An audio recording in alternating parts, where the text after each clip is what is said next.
Happy New Year! Oh, paspas na kayo, no? Muna ni ikaduha na Domingo since nagsugod ang 2024. So, basin na tingala mo na kay sugod atong Disembre, naanay koral gihimo diya sa likod. Ug nay uban sa ato ako nagdala mo og sakyanan, no? Natingala siguro mo nganong gapark naman ta diri sa atubangan na pod sa dalan. Pareha sa una atong ginabuhat sa mga 1990s, no? Ug 2000. So, ito ka picture sa kaning, so tawag na, sa likod. This was given to us by the contractor actually. And, no, nagsugod na ang pagkalot, nagsugod na ang, in fact, nag-update siya atong Wednesday. Nagbuhos na pod sila para sa pondasyon. And so, among gitiming, no, na magsugod na sa pila ka Domingo, sugod karong Domingo, o sa next few weeks, kung tugtan ta sa Diyos, na dinhi nato namo ipakita or ipadungog sa inyo ha, or isangyaw kaninyo, nganong ato na siyang ginabuhat. So, behind the scenes, no, since last year, siguro mga June, nagsugod, gamiting ang some of the elders and then some of the ministry leaders nato, no? Wala pa man tayo ginatawag nato og deacons. Naman na sa Bible, no, ang mga church leaders offices kay pastor, elder, same raman na siya, and then deacons.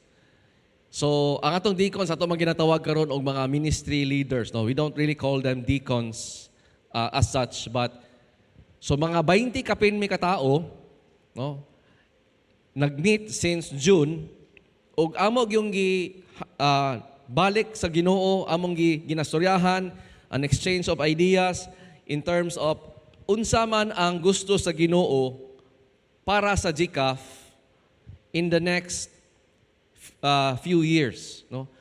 Unsa man iyahang gitawag or gihatag sa atoa na dapat nato buhaton as atong buhaton ang pagkinabuhi dinhi bilang ambasador sa Dios, bilang salt and light, no, in obedience as a child of God, as a church of God. So when you see this, no, ang atong kuan karon is naa siya sa construction illustration.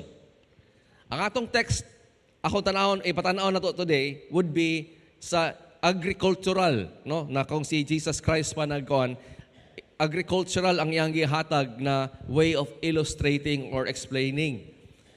So, in a way, parallel po diya itong gibuhat karon kay nganong mo kalot man ta, nganong magbuhos man ta, kung wala tay plano, maunsa ni siya. It would just be, nag-usik-usik lang ta, nagdula-dula lang ta, sama sa mga bata, magdula-dulag balay-balay, pero dili siya mo last or dili siya mapadulong anything. So, ang among ginaampo na kaning mahitabo ni siya would result in a building na atong ginatawag og Discipleship Training Center. Nganong at mo man na atong gipili na pangalan. Because ang nauna kanako, akong papa, mo man na ang iyahang one single note. Kung pakantahon na nimo na siya og kanta, mora gyud na siya, no? Do, mora gyud na do. No, one single note gyud na siya. Unsa may ang single note? Ang paghimo og disciples, no, the Great Commission. Grabe ka mo na ang passion sa akong papa na I believe tungod ana, no, gihatag sa iyahan na passion, na gihatag sa iyahan na calling, ang iyahaning gituman, na lead niya ang entero GCAF. Pila na ka henerasyon, no? 3 na. Ako, ug mga anak, no, na mubuhat sama sa iyahang ginabuhat to make disciples of all nations. Teaching them, no, baptizing them and teaching them everything that Jesus has commanded us to do. So, because of that, no, naatay gihimo na mag-abante ana na direksyon. Og mo ni ang atong giampo, no? Na mahimo siya, ngano naman na siya presentation title, no? Kaning mahimo siya og 3-story na building. And I'll show, mulabay ang pinakasimana, mas magpakita pagig ko sa imo og more unsa ni itsura, no, sa tubangan, sa likod, sa kilid. Pero sugod sa ta dinhi, no, na maghimo ta ani ngano man unsa man na siya na purpose. It's a discipleship training center. Klaro pa lang daan sa pangalan, no, where this would be a facility gamiton tanan para kita tanan sa mga katawhan sa Dios bilang iyang mga disipulo, mga learners man ta.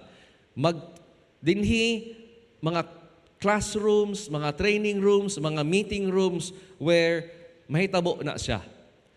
So as early as 2020 as well, no, nagsugod ta og launch sa 2021 DBC.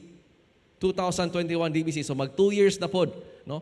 Gisugod ni siya og approve sa mga elders 2018, no. So ingana gyud ang mga gipangbuhat na sa una pa, and dinhi na dayon sugod makita nato ang mga naa sa gawa kanang mga result ba sa ginabuhat sa Dios.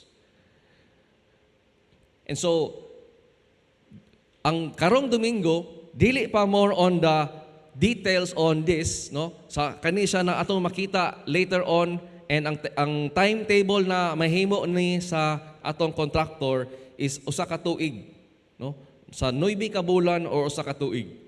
So before maghimo din ta og challenge ano, pero ipasabot sa tanan ngano ni siya.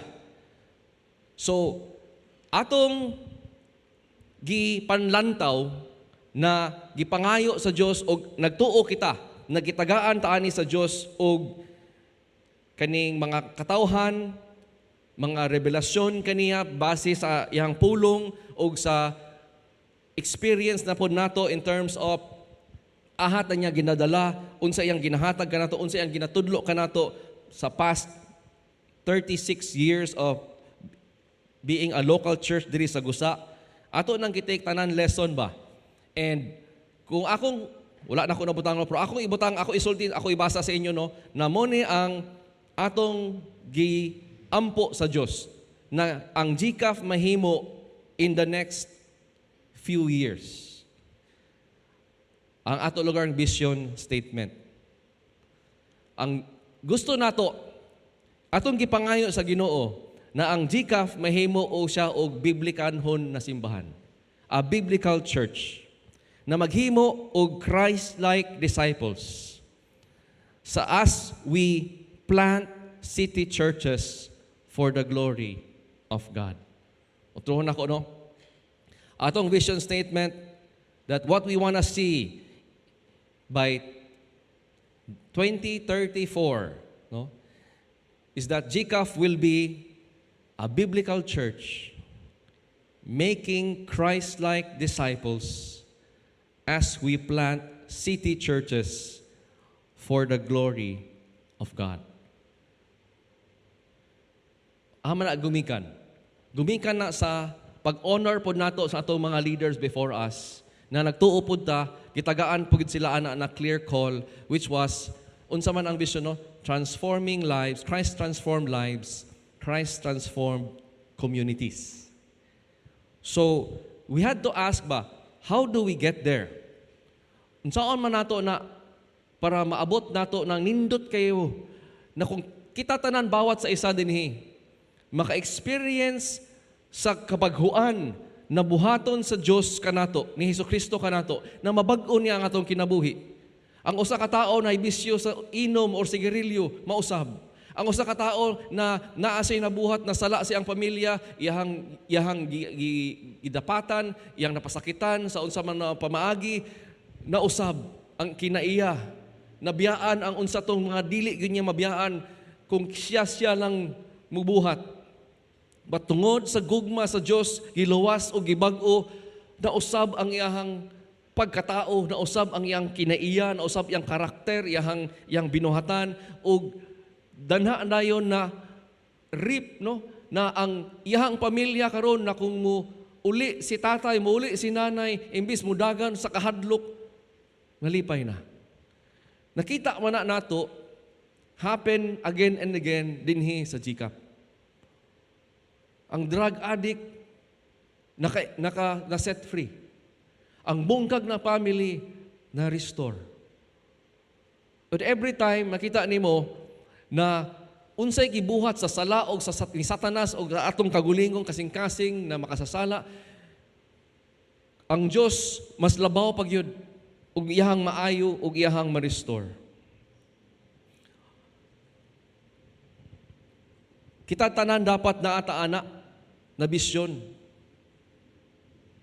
Kita tanan dapat actually. Ikaw, lolo, lola. Ikaw, papa, mama. Naakabay bisyon para sa imong pamilya. Klarohon sa nako, no? Kita tanan bilang iyang katauhan. Kitagaan nata niya og kaning mga responsibilidad, mga duties gikan sa iyang pulong.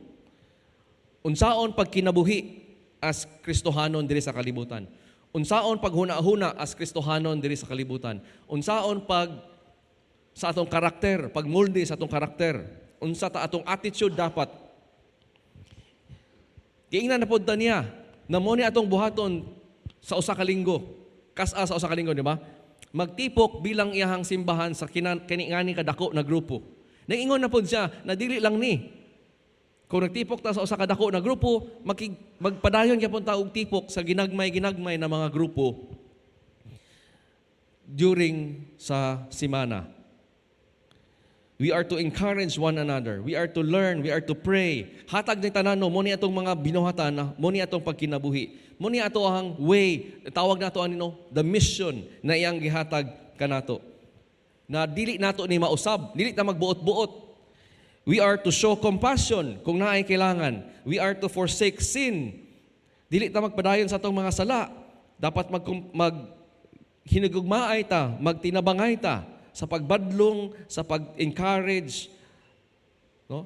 And then kung naaman tay mga gifts or skill ato ning gamiton pag serbisyo, gihatag na po na dapat, no? Mo na siya ang the mission, no, of how we are to do or what we are to do as a body of Christ. Kung musulti ta og vision, mo ni ang kung unsa ang gihatag sa Ginoo nato, kung individual o kani bilang local na simbahan, unsaon nato pag-carry out sa mission. So 2015, nangutano ako sa Ginoo, Ginoo, nganong gibutang man nimo sa Cagayan? Nganong gitagaan man nimo sa isa't isa? Bawat kanamo na ay, no, lain-lain naami estudyante, naami negosyante, naami trabahante, naami doktor, naami engineer, and nganong gibutang man nimo diri sa Cagayan de Oro. Ug imo pagin mingi pa-part sa kamakop. Unsa man imo ang gusto bandi ay among buhaton bilang kanitanan, no? Na imo gibutang sa Cagayan, imo gibutang og syudad, wa man nimo gibutang sa usa ka baryo, wala man nimo gibutang na 100 lang may kabuok or 20 may kabuok, nganong usaman may kalibo kapin katao gatipok. So mo ni ang akong pangpangutana sa Ginoo, and kuan ba na naagi di ay tay dapat buhaton. And mo ni ang akong aim, no, na ipakita nako sa inyo sa pila ka semana unsa ang gusto sa Ginoo para kanato ahata ug unsa tong buhaton bilang iyahang local church diri sa Cagayan.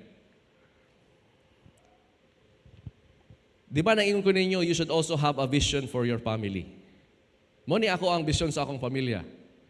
Gusto ko na pagbudako ang ako ang anak, makastorya sila kang daddy or kang mommy, bisan unsa. Gusto ko na dili sa ilang amigo o sa barkada, no, sila mo duol kung naa sila'y problema o kung masakitan sila or kung nalibog sila or kung naguol sila. Gusto ko kang daddy o kang mami sila makaingon, Dad, Ma'am, nako'y problema. Dad, Ma'am, mo niya akong gibati. And muna akong kuano na gusto ko ang among pamilya, akong duha ka anak, ug akong asawa ug ako, magpadayon mi og serbisyo o paghigugma sa Dios. Kaya akong gituan, mora gid ni para buo mi. Mora gid ni para ma-protected mi sa tanan, mga unsay mahitabo na sala. Kung nagtubo kami sa gugma o sa kaalam sa Ginoo, then makapasaylo mi sa isa't isa. Sa unsa mong mabuhat. Muna akong gipanlantaw sa akong pamilya. And dili lang na sa so that's why kung klaro kay sa ako unsa akong gusto o akong pangayoon sa Dios, akong papa gitudloan ko nyo, if clear na sa imo ang end goal, then work your way back sa dinhi karon para makabalo ka unsa ang pagpadulong diha.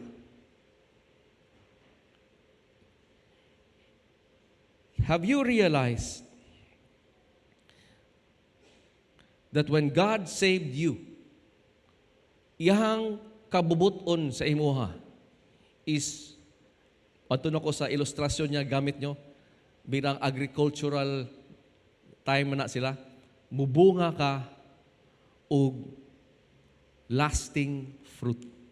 John 15:16 says, sa pulong ni Jesucristo, dili ikaw nipili kanako, ako ang nipili kanimo. Grabe ang pagdeklarasyon, no? What does that mean? The reason why niabot sa punto sa imong kinabuhi na niingon ka, Lord, pasaylo ako. Lord, I surrender my life to you. Dawaton kita bilang ako ang Diyos ug manluluwas. Pasaylo ako sa akong mga sala. Kabog ka nganong niabot ka na punto, muni ang gingon. Dili ikaw nipili kaniya. Kung dili siya ang nipili kanimo. Og tungod ana, naluwas ka. Natagaan kaniya og natabangan kaniya na og pagtuo karon. Naa ka dinhi. Dili kay tungod imong kagulingong kabubuton niingon musimba ko. Kung dili, not you, but Christ working in you. And dili lang ana, ingon siya, giapuntar ka mo. Gitagaan ta mo og kuano na I appointed you na to go and produce lasting fruit. So that the Father will give you whatever you ask for using my name. My dear friends, ang kabubuton sa Ginoo diay is maging fruitful ka. Naka-notice mo na ang usa ka kahoy na naay mga bunga na prutas. Kanang mga prutas dili na para sa kahoy. No? Para na sa uban na naa sa paligid na lami kay na mangga. Indian green mango. Anak lang. So pag the fruit of that tree is dili para sa kana na kahoy, kundi dili para sa nay paligid na maka-enjoy. We were meant to be fruitful, and ang atong pagka-fruitful, dili day na siya para lang sa ato. It is meant for others. My dear friends, nakadiscover na ba ka? Na kung problemado ka, para dili ka maanod sa imong problema, dili ka mapadulong sa pagmuni-muni, sa depresyon, kung niserbisyo ka sa uban, gitabangan o gihigugman imong uban, nagtabang ka, kabaw ka mo na ang Christian life. Na problemado, natin atubangon na problema, natin atubangon na sitwasyon, pero kung motabang ta, nadra ang blessings, no? Ma-feel po din nato ang joy o ang being helped as well. Na kung minister ta sa uban, kita po dayon ma-minister. Grabe, no? You were meant to be fruitful, and ang imuhang fruit is meant na makatabang ka o makahelp ka sa daghan na tao, kay ingana day ang pagtrabaho sa grasya sa Dios, sa blessing sa Dios kanato, na mismo kita dayon mablessed. Can you picture with me how the New Testament describes kaning mga bunga kanato? It would result that by faith in Jesus Christ, ang iyahang Holy Spirit working in you, mo resulta kani na maski unsa man ang imong kaatubang og problema, makapasalamat ka ug mag-praise ka sa Dios. Thank you, Lord. Salamat. Napako dinhi. Salamat imo kuning gitugtan. Can you imagine if ang imuhang life is a life of gratitude and praise and worship? Maski nagsakit ka, maski namatyan ka, maski nagproblema ka sa imuhang bayronon, you still have praise on your lips and joy and light in your heart. Nindot kayo, no? Can you imagine if imong kinabuhi o ang inyong pamilya o kanina simbahan will be filled with people that will be righteous in their behavior? Kamo ka daghan kay ang sakit sa atong is nasakitan ta tungod ngano nasakitan man ta, ang uban tao imbis tama ang ilahang gibuhat, ang sala ang ilahang gibuhat.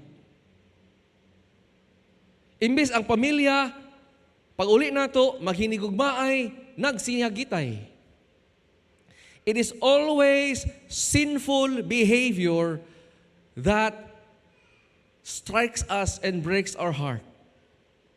Can you imagine if your family moingon, I hate sinful behavior, we hate that because God hates that. Dili mi mamakak, dili mi ganahan mamakak. Kung makabuhat man mi og sala, muduol mi sa Dios, makipasaylo, muduol mi sa mga anak, makipasaylo.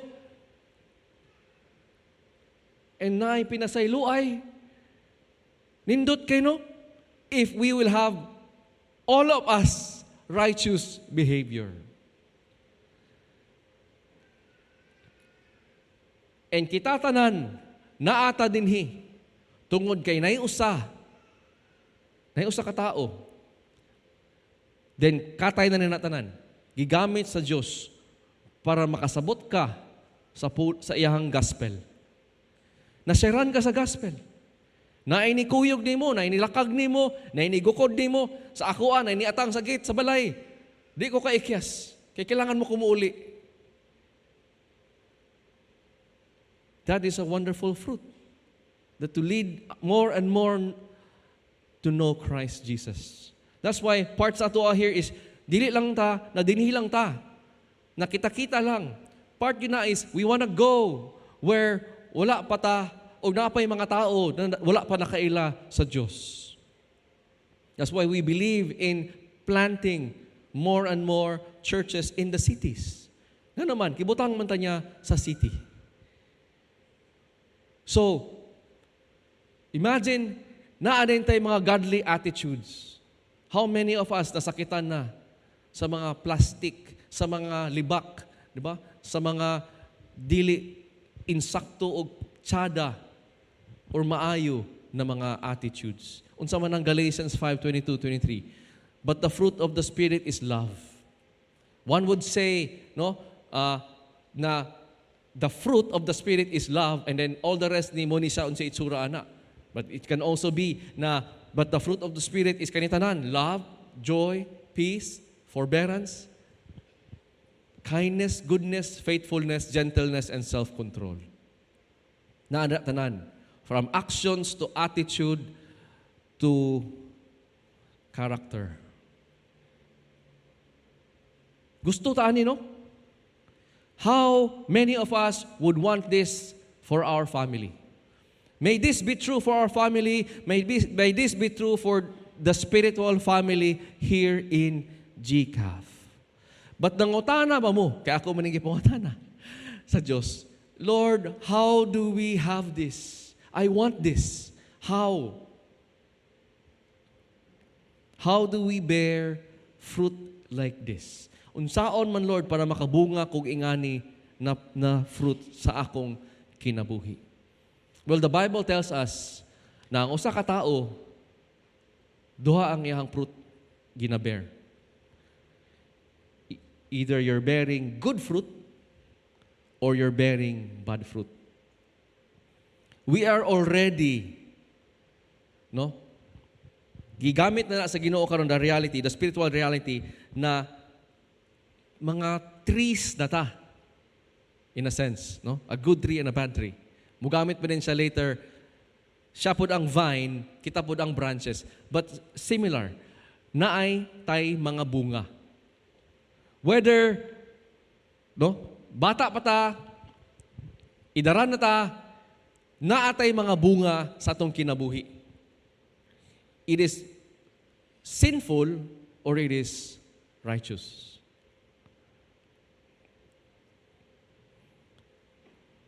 So unsay sekreto na makabear ta og good fruit?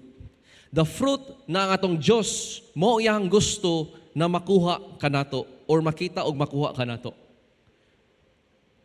Unsa may sekreto kumbaga sa fruit bearing? Dinita nagsugod. Kaya ato ang gusto is, if we want to see the fruit of being a biblical church, we want to enjoy so that many people, moadto sila sa GCAF, ma-harvest nila ning good fruit na biblical church ta. What is the secret of fruit bearing? Open your Bibles to John chapter 15, verses 4 to 5.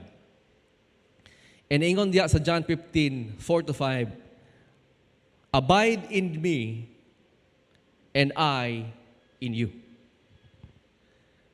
Simple lang, mga igsoon, ang pasabot sa abide. Makipuyo, to remain. Magpabilin ka or magpuyo ka in me. Live your life in Him, and He will live in you. Nga naman, the secret of bearing good fruit is if mag-abide ka in Jesus Christ. Nga naman, iyang gihatag ang explanation. Tungod, because as the branch cannot bear fruit of itself unless it abides in the vine, so neither can you unless you abide in me. My dear friends, dili nato mabunga si love, joy, peace, patience, kindness, goodness, self-control kung dili ta ang atong kinabuhi i-abide nato in Jesus Christ. Di nato na makuha. Dili nato makuha ang fruit or dili ta makabunga og fruit na ingnon sa Ginoo, I find that fruit pleasing and acceptable. You see, kung walay motuo, kung dili ta motuo kang Hesukristo, without faith in Jesus Christ, we cannot please God. Can you imagine the tragedy if your family goes on, di ba? Sweet kay mo tanan. Buutan kay mo tanan. But at the end of the day, ingnan mo sa Ginoo, you did not believe in my Son, Jesus Christ. And your fruit does not last. Your fruit is not acceptable. Again, remember, we're all bearing fruit. Ang question is, does God find your fruit pleasing and acceptable worship? I also raised that sa GCAF. Ang gibuhat sa GCAF, o kinsa ta, o unsa tong ginabuhat diri bilang iyahang simbahan, napakapahimaya ba sa Ginoo? Or naabay mga butang na ato pang ginatugtan, atong ginabuhat, kabaluta mali, kabaluta sala. What's the secret? How can we be a biblical church? bearing good, healthy, beautiful fruit. Abide in Jesus Christ. Muna atong pasabot, my dear friends. This is what our elders and our ministry leaders would really want. We want families abiding in Jesus Christ. We want to be a church that abides in Jesus Christ because we believe with all our heart, apart from Jesus Christ, we can do nothing. We cannot bear anything that's worthwhile. Yes, we can help so many people, help so many flood victims, help so many victims, etc. We can give away, be generous. But at the end of the day, sayang tanan. Kung dili ta, usa ka simbahan that God finds pleasing. So we go back, Lord, gusto mi mo abide in you in all things. Sa among binuhatan, sa among even sa all aspects of worship, we want. Kaingon man siya sa verse 5, di ba? I am the vine, kita ang mga branches. O kung kinsa man tong ni abide in him, in me, and I in him, he bears much fruit. For apart from me, you can do nothing. That's really the gist of the why we want to be, bottom line, the bottom line ang gusto ta maging biblicalhon na simbahan. To remain and to dwell in Jesus Christ. Sorry. Katulgon siguro kay Kuani or nausap gini siya. Lahi man ni sura. Anyway, abiding in the vine is the difference between maging worthless bata na branch or maging fruitful one. What does it mean to abide in Christ?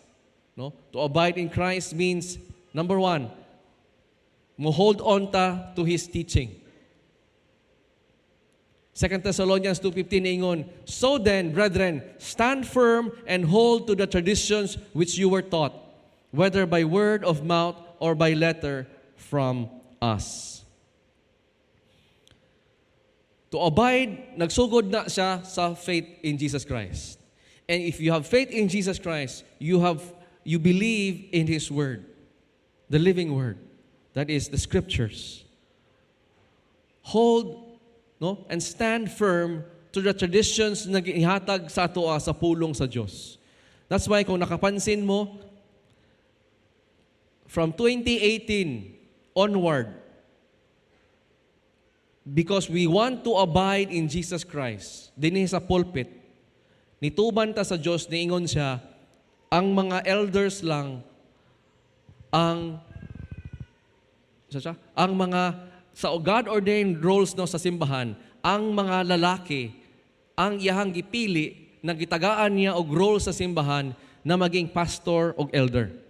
That's why in GCAF, wala tay, though we value our women, we love them, we respect them, we believe we are all equal in the eyes of God, gitagaan man ta og different roles. That's why sa elders, napansin ninyo, walay mga ladies. So sa mga pastors po, since elders and pastors are the same office, ako po ginatudlo sugod ato na tumanon po nato, we want to abide in God. We want to abide in His Word. So therefore, ang ato mga female ministry leaders or ministers dinhi, ginatawag nato og lady ministers. Kamakop also actually does that, lady ministers. It's just the practice later on na silong na ginatawag sila og pastora. So ako tamong itudlo karon na we don't call Bonbon or Lani as pastora, we call them lady ministers. Nga naman, we want to abide in the Word of God. So it starts there, no? In all things, we want na kung natay nabuhat in tradition, pero kita nato sa scripture, dili man day atong ipili nato na isubmitar nato ang atong tanan buhaton kinaiya huna-huna pagbuhat even in the way we do worship Sundays here in the Word of God. That's what it means. So when ikaw ang, di ba, papa naay gibati sa imo na gusto na kausangitan nimo imong asawa, remember, abide in God means is musabmitar ka o mulive ka sa iyang word in accordance. So, imbis, pangit na pulong imo no, Lord, I want to abide in you. Dili ko mo surrender ani akong gibati na emosyon na sagitan ako siya. I would say, di ba? Tabangi ko, nasuko na ko karon, tabangi ko na dili ko makasala. And that would be a picture, no? Of ongoing fruit dahil ma-enjoy. So to abide in Christ, number one, means mo surrender ta, mo believe ta in God's word rather than believing in ourselves. Secondly, to abide in Christ means kung nituo naman day ka sa pulong sa Diyos, obey. Result in obedience, no? Ang usa, if ang primero din would be kung natudluan ka, nakakaton ka, na mo day ni siya. Part of faith man God is repenting, confessing, Lord, sorry, nakasala de ko. Lord, sorry, wala din ako nabuhat ang imong gusto. Pasaylo ako. And number two, obey. Ingon pa sa John 14:23, Jesus answered and said to him, if anyone loves me, he will keep my word, and my Father will love him, and we will come to him and make our abode with him. No? If anyone loves me, he will keep my word. This is what I also teach my children. Dylan, Gwen, do you want to show daddy and mommy you love? Then you obey. No? I want to teach you to obey daddy and mommy so that you can learn how to obey God. To abide in Christ means it's obedience di ay. Living in Him. Living in obedience to Him. That's how you bear the fruit. If you are filled by the Spirit, led by the Spirit of God, because of what you know in the Word, you're obeying it. My dear friends, this is what we want. We want to be a biblical church with biblical families, with biblical professionals, no? Where, what does it mean to be biblical?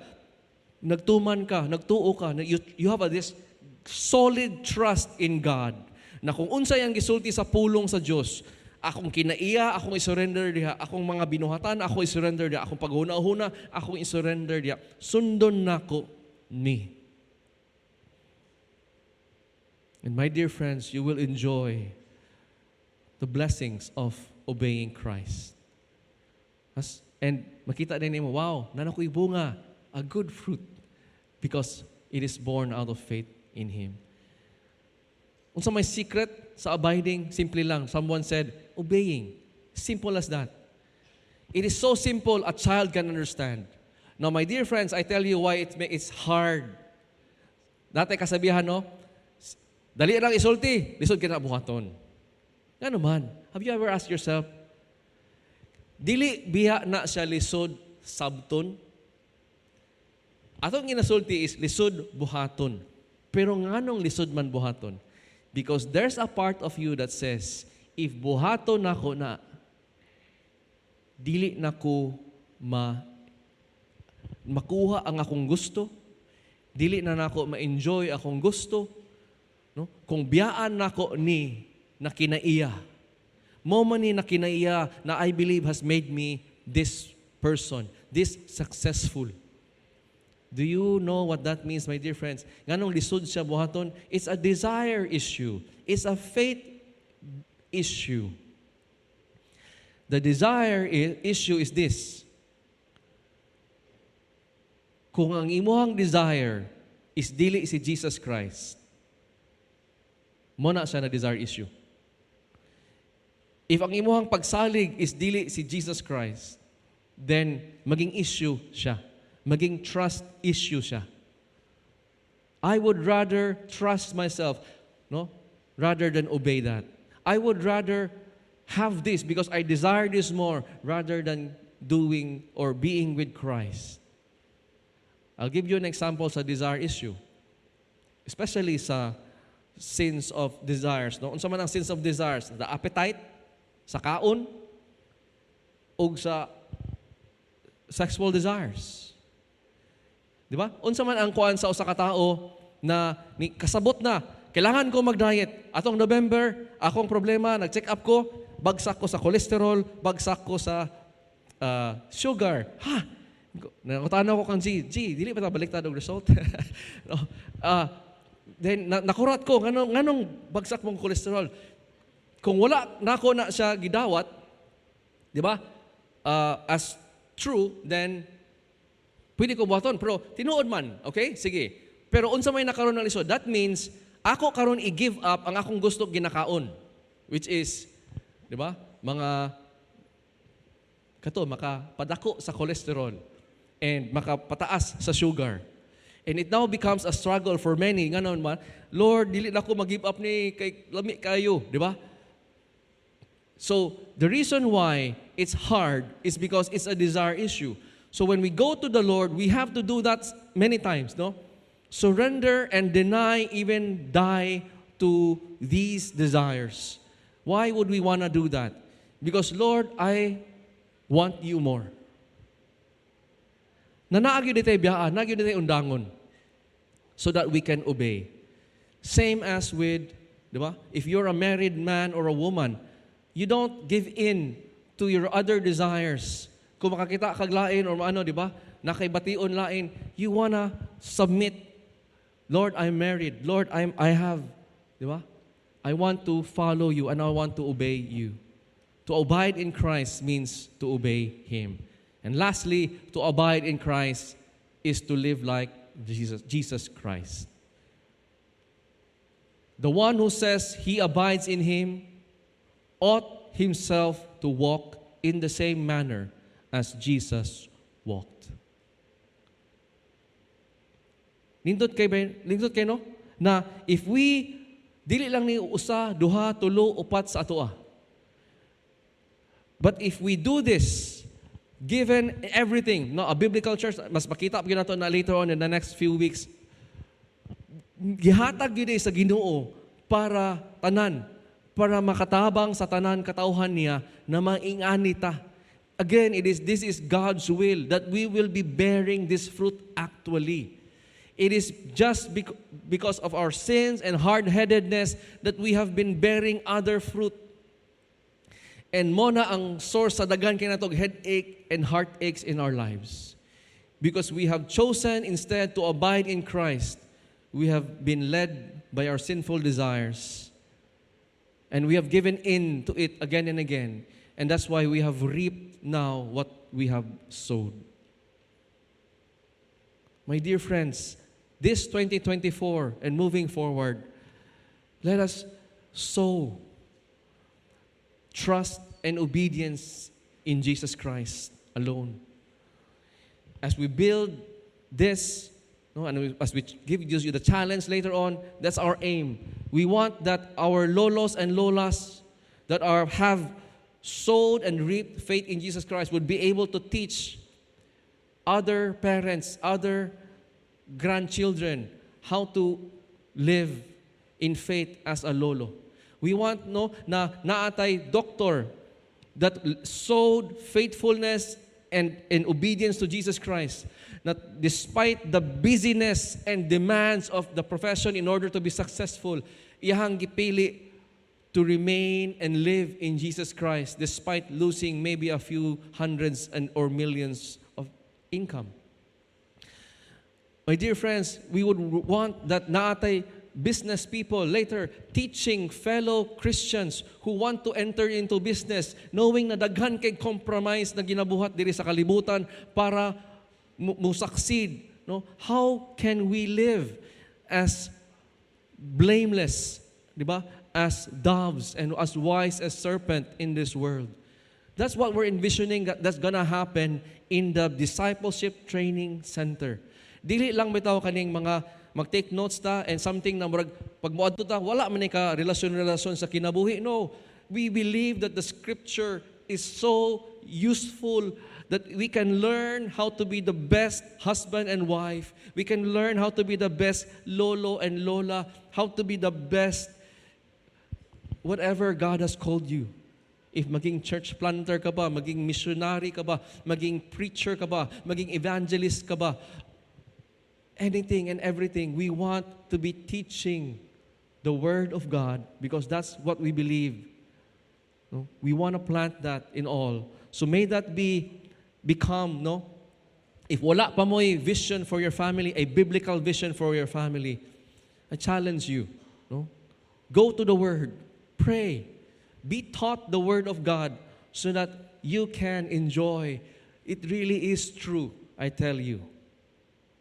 Apart from Jesus Christ, we cannot do any of this. But when we abide in Christ, through humble dependence and faith in His Word, His life-giving power will make us produce fruit, this wonderful fruit we all desire in our lives. So Happy New Year, GCAF. Let us look forward to a blessed year in where the next generations na to, makareap sila what we will sow today, that we will become a biblical church.